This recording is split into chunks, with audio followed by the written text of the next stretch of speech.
네, 3월 28일 하락한 국내 증시, 오늘 어떤 섹터와 어떤 종목들 좀 관심 있게 봐야 될지 하태기 전문가님과 함께 의견 들어보도록 하겠습니다. 네, 하재기 전문가님과 함께 하겠는데요. 전문가님 전화 연결되어 있습니다. 전문가님 안녕하세요. 네, 안녕하세요. 하채기 전문가입니다. 네, 오늘 월요일입니다. 좀 활기차게 시작을 해봐야 할 월요일인데 좀 파란불로 오늘 지수가 좀 하락을 하고 있는 모습입니다. 전반적으로 좀 특정 테마만 잘 가고 있는 것이 아닌가라는 생각이 드는데요. 오늘 국내 증시 전망 어떻게 보십니까? 네, 뭐 시장이 좀 하루의 그 시작과 그다음에 한 주의 시작 그리고 이제 3월에 이제 마지막 이제 월요일이 됐는데 뭐 좀 시작과 또 이제 그다음 이번 주 마무리를 좀 잘 할 수 있는 이번 달 마무리 잘 할 수 있는 그런 좀 시기가 돼야 되는데 그러지 못하는 게 조금 아쉬운 그런 부분이 되겠는데요. 일단은 뭐 시장에서의 지금 현재 좀 좋지 않은 흐름을 이제 수급에서 보시면 아시겠지만은 외국인 쪽에서 현물과 그리고 선물까지 좀 매도를 좀 하고 있는 그런 부분이고 또 기관에서는 지금 코스피와 코스닥 쪽에서 코스피 쪽에서는 한 1,000억 정도 넣고 한 1,400 정도 매도가 없고 그리고 코스닥 쪽에서 244억 정도 매도가 나오면서 수급에서의 그 시장이 좀 좋지가 않다 보니까는 국내 시장이 좀 좋지 않은 흐름을 좀 보이고 있다 이렇게 보시면 될 것 같고 그다음에 일본 같은 시장도 지금 니케이도 좀 하락세가 좀 이어지고 있는 그런 부분입니다. 그래서 일단은 우리나라하고 일본하고 시장이 좀 열렸고 이따가 이제 또 뭐 중국이었던 상해죠. 그리고 대만이 좀 열리는 그런 부분이 되겠는데 전반적으로 좀 아시아 시장이 조금 오늘은 좀 좋지 않다 이렇게 좀 보시면 될 것 같고 그다음에 미국 쪽에서도 뭐 나스닥 같은 경우는 하락세가 좀 나왔지만은 S&P 500은 올라갔죠. 그리고 다우 같은 경우도 좀 올라가는 그런 부분이었는데 유독 국내 시장의 이 코스피가 좀 따라가지 못하는 그런 좀 아쉬움이 좀 있다 이렇게 보시면 될 것 같고 일단 우리가 좀 이제 조금 희망을 좀 가져볼 수 있는 그런 부분은 일단은 이 우크라이나 이 문제는 계속해서 장기화되고 있는 그런 부분이긴 한데 일단 뭐 5차 평화 협상 이야기가 좀 나오고 있기 때문에 여기에서 조금만 좋은 결과만 좀 보여진다고 하면은 뭐 국내 시장도 좀 영향을 좀 받으면서 긍정적으로 좀 시장이 좀 방향이 올라가는 그런 부분이 되지 않을까라는 생각을 좀 해봅니다. 일단은 뭐 협상 개시일은 약간의 좀 차이가 있어요. 하루 정도 양측 간에 이런 차이가 있는 그런 부분인데 일단은 뭐 평화 협상을 하는 거에 대한 부분은 뭐 긍정적으로 보시면 될 것 같고 그다음에 이제 젤렌스키 이제 우크라이나 대통령도 뭐 돈바스하고 그다음에 우크라이나에 대한 그 중립국가 타협의 가능성이 있다라고 이제 긍정적으로 이야기하는 그런 부분이기 때문에 우리가 지금은 조금 보시면 아시겠지만은 시장이 기술적으로 좀 봤을 때 수급이 안 좋다 보니까는 밀리고 있는 그런 부분이지만은 여기에서 좋은 결과가 좀 나온다 그러면은 주가가 어느 정도 지금 한 미쳐있는 그 밑에 보시면 한 11선도, 20선도 여기 고쳐있는 그런 부분인데 여기에 좀 지지를 받고 다시 올라갈 수 있는 그런 부분도 있다 이렇게 보시면 될 것 같아요. 그래서 일단 뭐 코스피도 코스닥도 지금 보시면 아시겠지만 단기적으로 간 후에 살짝 지금 빠지고 있는 그런 부분인데 일단은 코스닥 같은 경우는 단기적인 상승세가 나왔기 때문에 조금 쉬어갈 수 있는 그런 부분도 있어요. 근데 이걸 쉬어간다고 해서 여러분들께서 크게 염려하실 필요는 없을 것 같습니다. 여기서 살짝 좀 쉬었다가 다시 올라갈 수 있는 그런 부분이 좀 있다 이렇게 보시면 될 것 같고 이제 코스피 쪽에서도 이제 보시려면 제가 여러분들께 중소형주를 좀 보자라고 말씀드렸는데 소형주 같은 경우는 좀 보시면 아시겠지만은 상승의 흐름으로 지금 바뀌고 있는 그런 부분이다 이렇게 보시면 될 것 같아요. 그래서 대형주보다는 중소형주 종목으로 좀 여러분들께서 좀 보시는 게 좋을 것 같다는 말씀드리겠고 근데 그 이유는 계속해서 좀 말씀드리고 있지만은 대형주 쪽이 가게 되려면은 이 삼성전자의 주가가 올라가야 됩니다. 근데 삼성전자 주가 자체가 지금 올라가지 못하고 있기 때문에 이제 박스권에 어떻게 보면 갇혀질 수 있는 그런 부분이다 보니까는 이렇게 보시면 아시겠지만은 박스권에 갇혀질 수 있는 그런 부분이 이제 만들어지다 보니까는 그래서 시장이 조금 올라가기가 좀 힘든 그런 부분이 있다. 근데 이제 우리가 삼성전자라든가 SK하이닉스의 그 1분기에 대한 그런 실적들을 이야기를 좀 보면은 좀 나오는 게 이제 뭐 실적에 대한 부분인데 올해 삼성전자가 1분기에 매출액이 한 70조 정도 나올 것 같다라고 나오고 있고 그다음에 SK하이닉스가 한 10조 원 정도 돌파할 것으로 지금 예상이 되면 또 일부기 기준에서는 양쪽 다 역대 최대 실적이 나올 것으로 좀 전망이 되고 있는데 워낙 지금 이 글로벌 이 공급망이라든가 이런 것들이 물론 이제 부분에 있어서 여러 악재 치고는 뭐 양호한 그런 성적이 나오긴 했지만은 이게 장기적으로 계속 가다 보니까는 뭐 삼성전자라든가 SK 하이닉스의 이런 실적 예상치보다도 주가가 좀 움직이지 못한 부분 이런 부분에 있어서 국내 시장이 좀 움직이지 못하고 있다 이렇게 보시면 될 것 같아요. 그래서 계속해서 좀 말씀드리고 있지만은 반도체 같은 경우는 올 한 해 정도는 조금 우리가 숨고르기로 좀 생각을 하시고 마음을 좀 비우시는 게 좋을 것 같다는 말씀을 드렸었고, 뭐 삼성전자 같은 경우는 기술적으로 우리가 대응을 좀 해보자라는 말씀을 드렸어요. 보시면 아시겠지만 단기적으로 많이 빠졌기 때문에 그래서 뭐 10월 13일이었죠. 68,300원을 뭐 깨더라도 여러분들께서 좀 가지고 계신 분들은 좀 보유를 좀 하시는 게 좋을 것 같다는 말씀을 드렸었습니다. 그래서 여기에서도 안 좋은 이야기가 나오면서 좀 급락이 나왔을 때도 가지고 계시라고 말씀드렸고 조금 더 보자라는 말씀을 좀 드렸던 그 기억이 나는데 그래서 뭐 삼성전자는 뭐 기술적으로 우리가 좀 대응을 해보자는 말씀드리면서 그래서 삼성전자하고 SK하이닉스 이런 시촉 상위 종목들이 쉽게 추세를 돌리지 못할 쉽게 나오지 못할 그런 흐름이다 보니까는 시장에서도 여러분들께서도 소형주, 중형주 위주로 좀 보시는 게 좋을 것 같다는 말씀드려서 지금 휘장이 빠지고 있지만은 대형주가 0.61%, 0.6%좀 빠지면서 거의 뭐 시장을 좀 주도를 좀 하고 있다 이렇게 좀 보시면 될 것 같고요. 코스닥도 마찬가지예요. 코스닥도 지금 보시면 아시겠지만 소형주는 지금 상승을 좀 하고 있고 대형주가 지금 0.84%좀 빠지면서 대형주의 지금 하락세가 좀 이어지고 있다. 지금 에코프로 BM이라든가 그다음에 포르비스 등 그리고 CJ ENM 등 시총 상위 종목들이 좀 좋지 않다 보니까는 좀 빠지고 있다 이렇게 좀 보시면 될 것 같습니다. 그리고 또 이제 러시아가 다음 달 4일에 이제 국채 이자가 22억 달러가 좀 만기가 좀 돌아옵니다.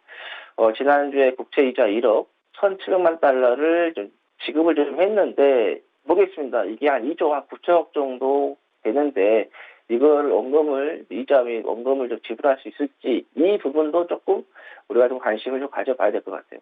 다음 달에 또 이 시기가 좀 돌아오면은 또 언론에서 또 어떤 이야기가 좀 나오면서 시장을 좀 흔들어 놓을 수 있는 그런 부분이기 때문에 이런 것도 좀 체크하시면 될 것 같았는데 제가 보는 관점에서는 이런 이야기들은 뭐 잠시 살짝 뭐 시장에 대한 부분은 영향을 줄 수는 있겠지만은 큰 영향은 좀 주지 않을 것 같다. 그래서 단기적인 부분에 있어서 쇼크를 받되 뭐 중장기적인 그런 관점에서도 또 일어날 수 있다. 뭐 그게 일어날 수 있다는 게 잠깐 눌림을 주고 다시 잘 되살아날 수 있다 이렇게 보시면 될 것 같고요.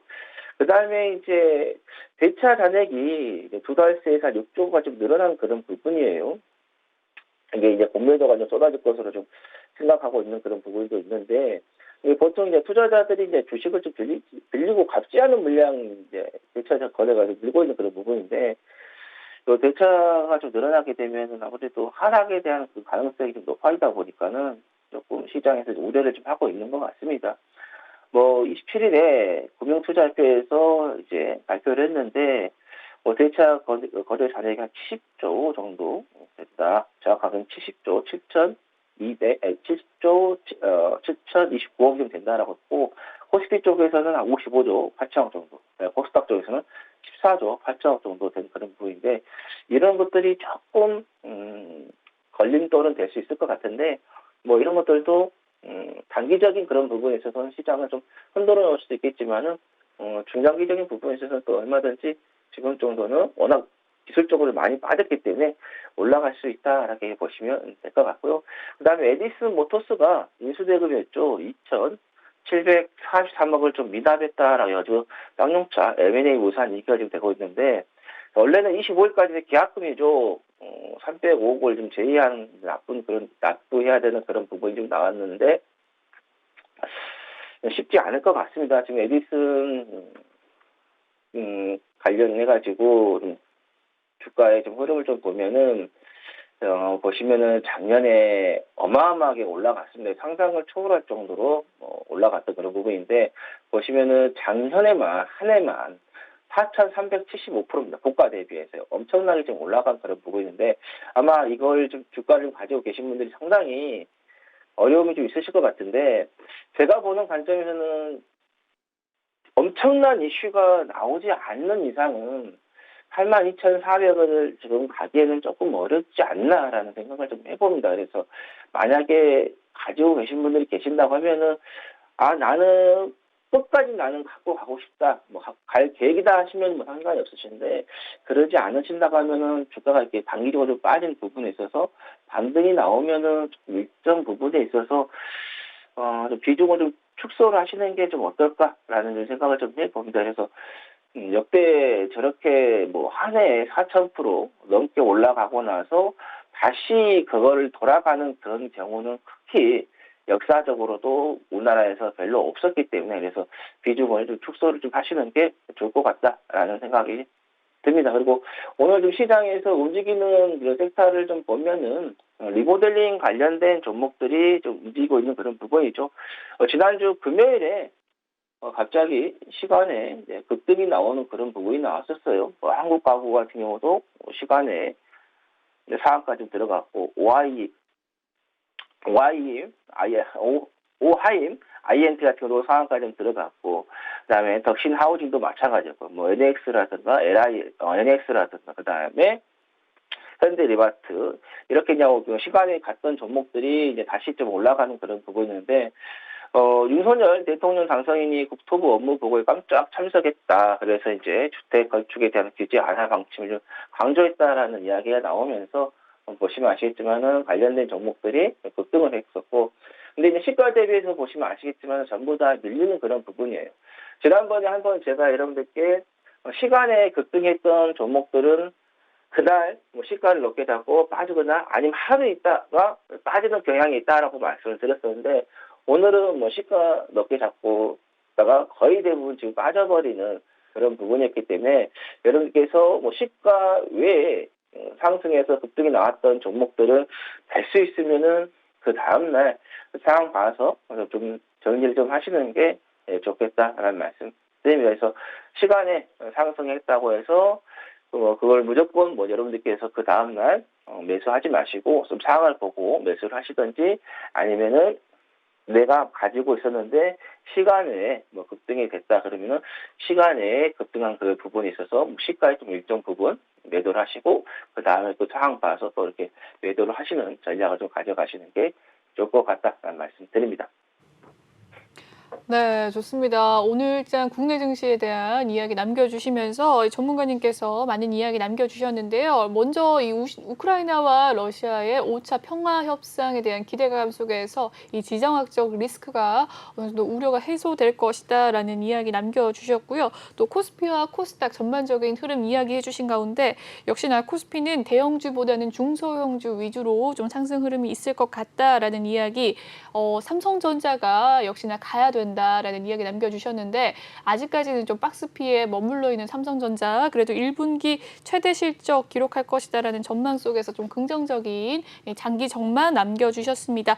코스닥도 소형주 위주로 좀 상승 종목이 갈 것이다라는 이야기 남겨주셨고요. 또 꿀팁 하나 남겨주셨네요. 시간에서 상승했던 종목들은 다음날 시초가나 빠른 시일 내에 좀 정리를 하는 것이 좋다라는 꿀팁 남겨주셨습니다.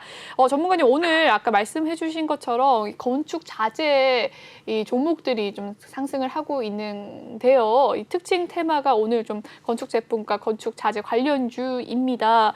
오늘 관심 가져야 할 섹터도 이 건축 관련 섹터일까요?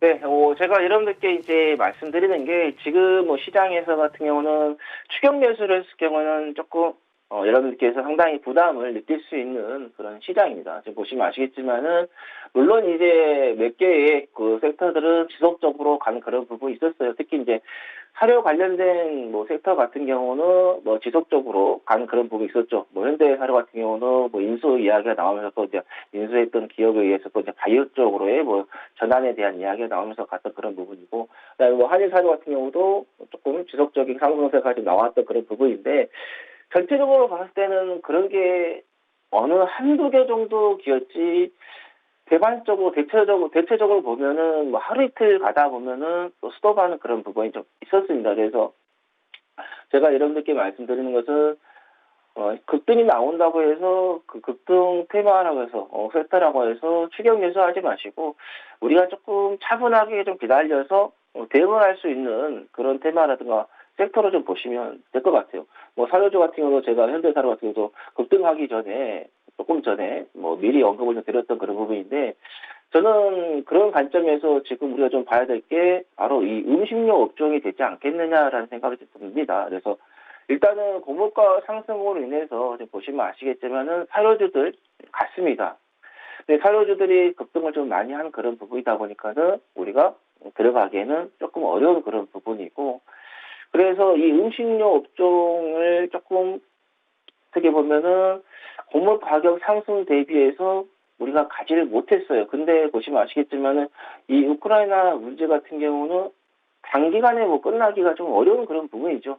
서로의 입장차가 완곡하기 때문에 어느 하나에서의 협상에서도 틀어지게 되면은 쉽게 잡아갈 수 있는 그런 부분이 좀 아니다 보니까는 그래서 음식료 업종을 우리가 좀 관심을 좀 가져보자. 그래서 이 우크라이나 문제로 인해서 곡물가 상승에 대한 부분은 좀 더 나올 수 있을 것 같다라는 말씀드리겠고 그리고 자연적인 그런 부분이에요. 환경이 좋지 않다 보니까는 이 작황들의 어떤 결실이 좋지 않은 그런 부분이고 또 미국 같은 경우도 자연재 허리케인이 발생을 좀 하면서 곡물 생산도 즉 감소가 되고 있는 그런 부분이기 때문에 음식 업종을 좀 보자. 그리고 그동안 이제 음식 업종이 좀 가지 못했던 것은 이제 가격에 대한 원자재 가격이 워낙 이제 한꺼번에 갑자기 이제 올라가 버리다 보니까는 그 부분에 있어서 조금 주춤한 그런 부분이 좀 있다 이렇게 좀 보시면 될 것 같아요. 근데 이제 하반기에 이제 가격이 조금 인상이 된다고 하면은 마진이 축소분이 상쇄가 되는 그런 부분이기 때문에 그런 관점에서 우리가 하반기 일정 대비해서 미리 우리가 한번 이 음식용 쪽 관련해서 식품주들을 좀 관심 좀 가져보자는 말씀 드리겠습니다. 네, 좋습니다. 오늘장 좀 특징주였던 건축 제품을 급등하는 이 종목을 따라가는 것보다는 그래도 좀 차분히 대응할 수 있는 테마군에서 종목을 선정하는 것이 좋다라는 이야기 남겨주셨는데요. 그 중에서도 음식료 업종을 또 관심 섹터로 남겨주셨습니다. 이 중에서 조금 전문가님께서 더 관심을 가지고 있는 종목이 있으실까요? 네, 혜태 제가 식품을 좀 말씀드리겠습니다. 이제 이거는 아마 나이가 있으신 분들은 이제 혜태 이제 해서 야구단이라든가 이렇게 해서 이제 제가에 대한 부분에 상당히 좀 관심이 좀 있었던 그런 부분인데 일단은 뭐 이제 크라운이 인수를 해서 이제 잘 운영하고 있는 그런 부분인데 이 회사 같은 뭐 식품을 좀 제조하고 뭐 가공하고 판매 또 수입 판매업까지 지금 하고 있는 그런 회사가 되겠고 과거에 몇 년 전이었죠 정말 인기가 좋았던 가자했던 허니버터칩 그리고 이제 홈런버리라든가 OS 맛동산 등을 이제 생산을 하고 판매를 지금 하고 있는 그런 부분이고 또 이제 우리나라 이제 만두죠 냉동식품의 이제 원조죠 고향만두 등을 또 제조해서 좀 판매를 좀 하고 있는 그런 부분입니다. 근데 이것들을 좀 모인 재료들을 보면은 다 옥수수라든가 그 다음에 밀이라든가 과자 만들 때는 당연히 옥수수 원재료가 들어가겠죠. 뭐 대두도 들어가겠고 그다음에 만두 만드는 데서도 밀가루가 들어가니까 밀 가격에 영향을 받을 수밖에 없는 그런 부분이기 때문에 그래서 곡물 가격에 대한 이 상승세가 지금 보시면 아시죠 계속해서 이어지면서 좀 자리를 잡고 있는 그런 부분이다 보니까 이 곡물 가격 상승에 의해서 수혜가 갈 수밖에 없는 사업을 좀 하고 있다 이렇게 보시면 될 것 같고 그다음에 아까 말씀드린 것처럼 자연적인 이런 부분에 있어서 곡물들의 생산이 감소가 되고 있는 그런 부분 그래서 가격은 좀 더 올라갈 수밖에 없다 이렇게 보시면 될 것 같고 그다음에 우크라이나 같은 경우도 파종을 해야 하는 그런 시기예요. 그런데 이제 3월에서 4월에 이제 파종을 해야 되는데 파종을 지금 마무리돼야 되는 그런 부분인데 파종의 그런 점유율 같은 경우도 거의 안 되다 보니까는 파종이 돼야 뭐 생산이 되겠죠. 그래서 올해도 생산량이 떨어질 수밖에 없는 그런 부분이다 보니까는 지속적으로 올라갈 수밖에 없다 이렇게 보시면 될 것 같고 아까 말씀드린 것처럼 이 곡물 가격이 갑자기 오르다 보니까는 이 연가에 부담이 된 그런 부분이 있었어요. 근데 과거에서도 보시면 아시겠지만은 2010년대도 마찬가지예요.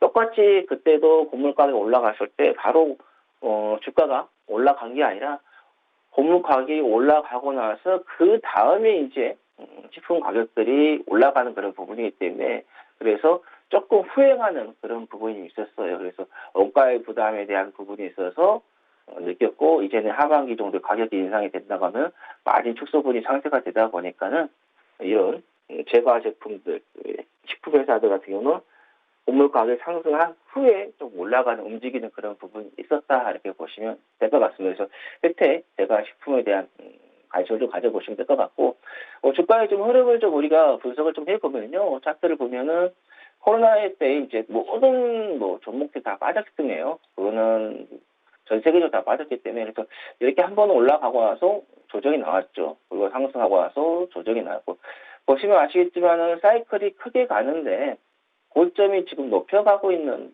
그런 부분도 이렇게 생각하시면 될 것 같아요. 여기서는 시장이 조금 안 좋아서 시장의 영향을 받아서 1월 달에요, 좀 빠졌던 거지, 특별하게 그 저점을 깼다라고 보기는 좀 어려운 그런 부분이고, 그래서 지금 다시 또 상승하기 위해서 재차 눌림목에서의 자리를, 바닥을 좀 잡아가고 있다, 이렇게 보시면 될 것 같아요. 그래서 지금 121선을 좀 돌파를 하고 나서 오늘도 지금 121선에 지지를 좀 받고 있는 그런 부분이기 때문에, 여기서 121선을 지지만 잘 이루어진다고 하면 여러분들께서 아시겠지만 121선은 추세 전환하는 지표입니다. 그래서 지금 보시면 아시겠지만은 여기서 추세가 돌아설 수 있는 그런 자리이기 때문에, 현재 자리에서 우리가 곡물 가격 상승을 해서 과자 업체들이, 식료품 업체들이 주가가 지금 곡물 가격 상승 대비해서 나오진 않지만은 후행으로 갈 수 있는 그런 부분이기 때문에 지금 자리에서도 우리가 충분히 좀 관심을 좀 가져보자라는 말씀드리겠고, 현재가에서도요, 여러분들께서 좀 매수 좀 하셔도 충분하다라고 말씀드리겠고, 21선이라든가 이 정도까지도 내려왔을 때도 여러분들께서 매수가 좀 가능하다. 한 7,900원 정도 될 것 같고요. 7,800원까지도 가능하다. 그래서 현재가에서 7,800원 사이에서의 분할 매수로 좀 보시면 될 것 같고, 손절 라인 잡으신다고 하면은 지난 3월 15일이죠. 요 종가 7,580원 잡으시면 될 것 같은데, 근데 시장이 지금 보시면 아시겠지만은 코스피가 주가를 좀 저점을 좀 잡고 지금 올라가고 있는 그런 부분이기 때문에 굳이 제가 본다고 하면 손절 라인은 필요 없을 것 같은데, 일단은 7,580원으로 손절 라인 잡고 좀 대응 좀 하시면 될 것 같다는 말씀드리겠고, 목표는 지난번이었죠. 11,600원, 이걸 돌파하는 목표가로 잡고 좀 대응을 해 보시는 게 좋을 것 같다는 말씀드립니다. 네, 좋습니다. 음식료 업종을 관심 테마로 또 가지고 와 주셨는데, 그중에서 현대제과식품을 또 혜태제과식품을 권유해 주셨습니다. 이 전문가님께서 이 혜태제과식품을 또 살펴봐 주셨는데요. 흐름까지 또 봐 주셨습니다. 손절가는 7,580원, 목표가는 11,600원까지 제시를 해 주시면서 오늘도 흐름 괜찮다라고 이야기를 해 주셨습니다. 전문가님 혜태제과식품 이야기를 해 주셨는데, 이 테마에서 조금 더 관심 가는 종목이 있으시거나 아니면 오늘장에서 좀 주의 깊게 봐야 될 테마가 있으시다면 어떤 테마와 종목일까요? 혜택 관련한 그런 부분에 있어서는 주가들이 지금 보시면 아시겠지만 비슷하게 지금 흘러가고 있는 그런 부분이거든요. 그래서 오늘 제가 이제 고민을 했었어요. 혜택 제과식품하고 크라운 제과하고 두 개를 이제 고민을 조금 했었던 그런 부분인데, 크라운 제과 같은 경우도 지금 주가의 지금 흐름을 좀 보면은 한 번 상승한 후에 조정이 나왔고, 그 다음에 또 한 번, 두 번째 나왔었고, 이제 세 번째 지금 나가려고 하는 그런 부분인데, 제가 보는 관점에서는 혜택 제과도 좋고, 그 다음에 크라운 제과도 두 개 다 좋다, 이렇게 보시면 될 것 같아요. 이것 같은 경우도 똑같은 이제 제과다 보니까는 이 곡물 가격 상승에 따른 그런 부분이 있어서 수혜가 조금 받을 수 있는 그런 부분이다, 이렇게 보시면 될 것 같고, 실적 같은 경우도 보시면 아시겠지만 나쁘지 않은 그런 흐름을 좀 보이고 있거든요. 그리고 보시면 아시겠지만 매년 배당금을 좀 지급하고 있는 그런 부분이다 보니까는, 배당금을 준다는 것은 그만큼 회사에 이익금이 발생하기 때문에 배당금을 주는 그런 부분이기 때문에, 그래서 여러분들께서 두 개 다 가져가도 되겠어요. 혜택 제과를 하나 사시고, 크라운 제거해가지고 2개 이렇게 분산해서도 충분히 여러분들께서 좀 대응을 할 수 있는 그런 부분이기 때문에 뭐 2개 다 가져가시는 것도 괜찮겠다는 말씀드리겠고, 뭐 이 부분 말고도 지금 보시면 아시겠지만은 이 음식료 업종 관련해서 보시면은 지금 뭐 롯데칠성 같은 경우도 지금 올라가고 있고, 그다음에 신성홀딩스 같은 경우도 지금 올라가고 있는 그런 부분인데, 뭐 신성홀딩스라든가 롯데칠성 같은 경우는 조금 더 미리 앞서서 갔던 그런 부분이고, 복숭당 같은 경우도 보시면 아시겠지만은 주가가 이쪽 부분은 좀 많이 올라왔어요. 그러니까 지금 음식료 업종에서도 좀 많이 올라간 것들은 좀 있긴 하지만 대체적으로 많이 올라가지 못했던 그런 부분이고, 또 하나 관심을 가져볼 게 한국 맥널티인데요.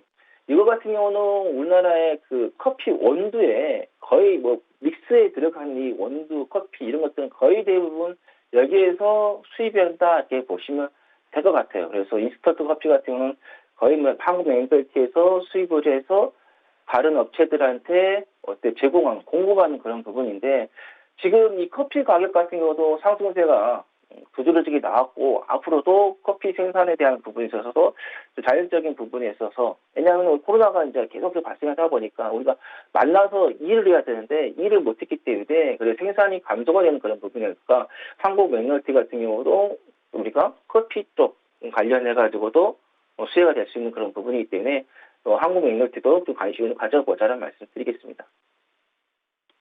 이 곡물 가격 상승 소식 속에서 좀 수혜를 받을 수 있는 종목들에 대해서 테마군으로 이야기를 해주셨습니다. 네, 전문가님 오늘 관심 종목까지 자세하게 감사합니다. 네, 네, 내일도 감사합니다. 함께하도록 하겠습니다. 감사합니다. 네. 네.